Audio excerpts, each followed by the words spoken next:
Hello everyone, in this tutorial we'll be making this knitted dinosaur in Blender and we'll be using Bambu Studio Slicer to print it out. I'll be your guide, Mr. H, and let's get started. So the first step we're going to do is we're going to add a subdivision surface to our cube. So this will make it more round as a shape we want by adding 4 more faces to every previous face we had. So before you had one face here, and then with the subdivision surface, it kind of like divides by a quarter, or just multiplies by 4. So now that we have this, we can just make this bigger, and this will be the base of our dinosaur. Now we can go into edit mode. We can go into face select this face, and we're going to be making the neck. So let's go to X viewport.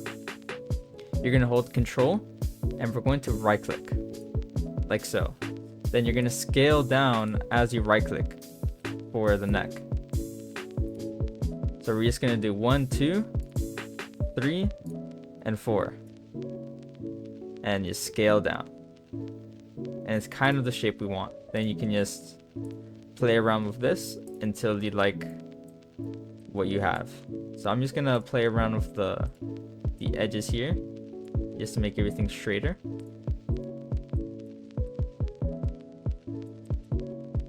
Alright, now for the tail. For the tail, we're gonna grab this back face. Once again, we're gonna go in this viewport and we're just gonna press control right click to extrude and scale down. And one more time. And then once again, you can hold Alt. We can left click this edge to select all the surrounding faces, and we can move this around.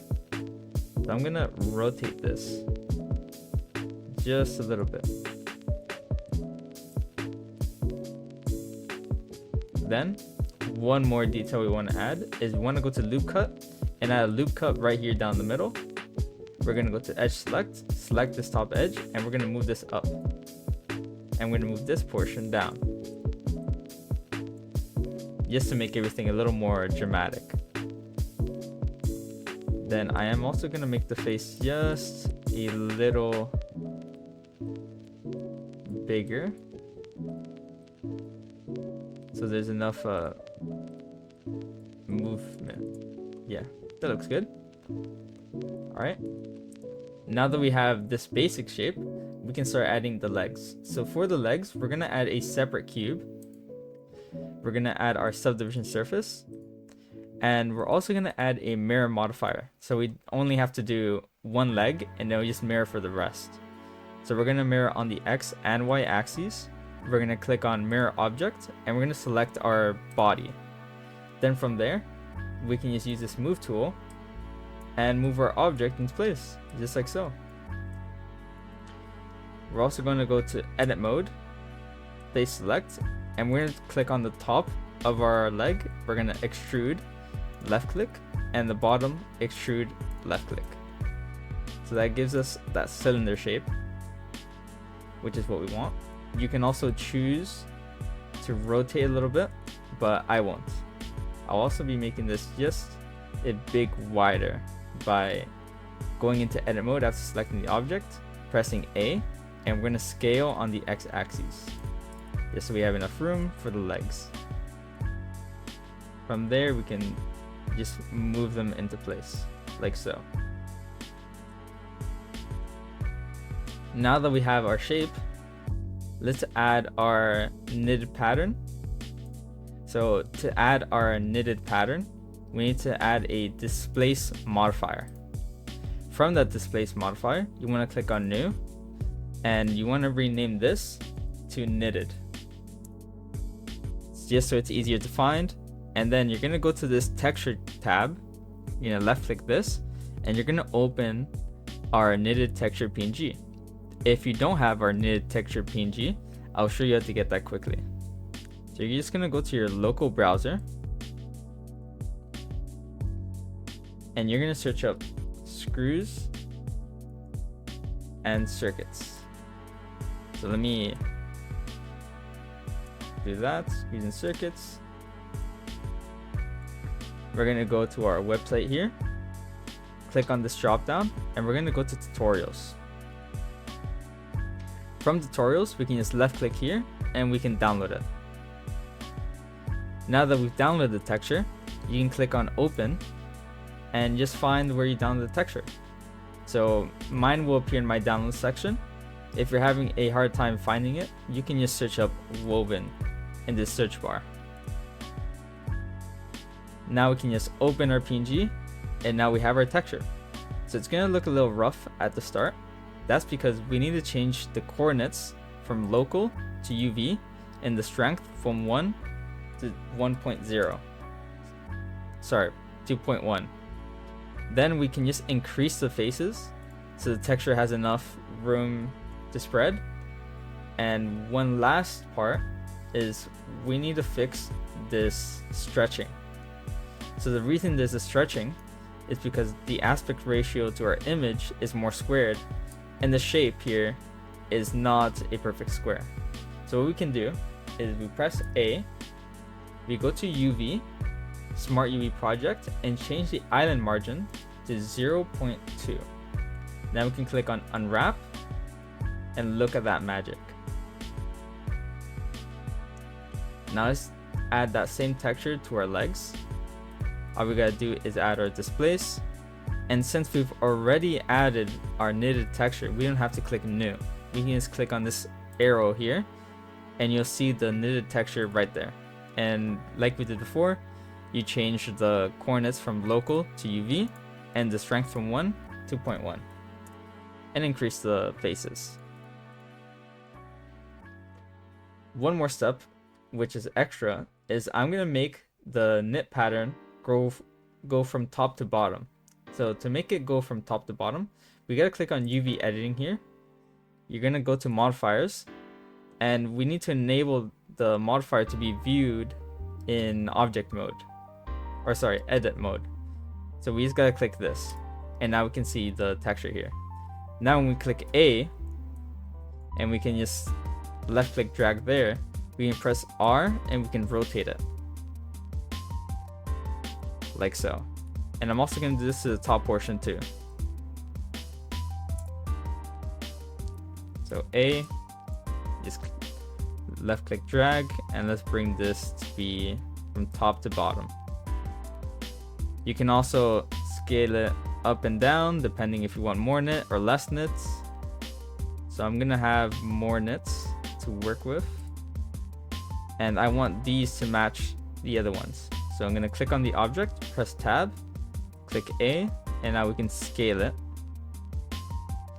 so they're around the same size. I'm also gonna increase the strength so they pop out just a little more, but not for this one. All right. So now that we have our shape there, you can see it's not perfect because there is some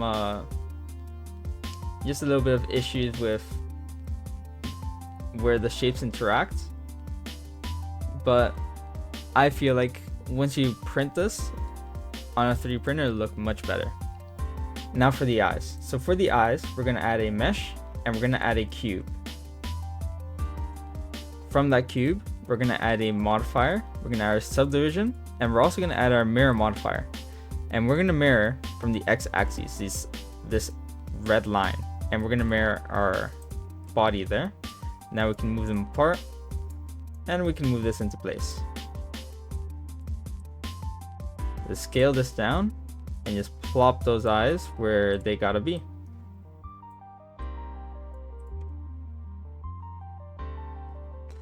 All right, let's increase the subdivisions to 2. And now we're gonna get into coloring. If you only plan on 3D printing this, you can skip ahead. So to add our colors, we're gonna select an object and we're gonna click on new. From new, we can select base color here and we can find a color we like. So I'm gonna make my dinosaur red. Then we can go to viewport shading to see our color. So I'm also gonna make his legs red. And for the eyes, Since it's a new color, we click new, left click on base color, and we're gonna make this go all the way down. And there we have it. Now let's export this into an STL file so it's able to be printed. So to export this as an STL file, you're gonna click on File, Export, and STL. We're gonna go save it in our downloads, and I'm gonna call this Knitted Dino. Now we can open our STL file.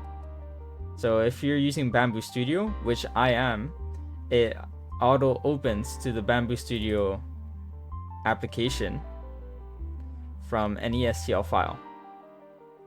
It should be the same for other slicers, but for Bambu Studio in particular, it does open the STL files in the application.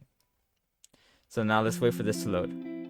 Now that this has loaded, you might have an error saying our object is either too small or too big, but you just press no and cancel, and we can use the scale tool here to bring our object to size. And there we have it. One last thing you want to do is just add supports, enable supports, and make sure you have tree enabled. Now we can just slice plates, wait for that to finish slicing, and hit print. Then you just select your material and send, and there you have it. Just before you go, I would like to kindly ask if you can leave a like and a comment down below. Also, if you haven't before, if you could subscribe. The reason I'm asking is I want to turn this passion into maybe a part-time or a full-time, but to do that, I really need your help. Just doing a like or a comment is more than enough to help me out, and I'm very grateful that you enjoy my content and are watching it to the end. Have a great day, and I'll see you in the next tutorial.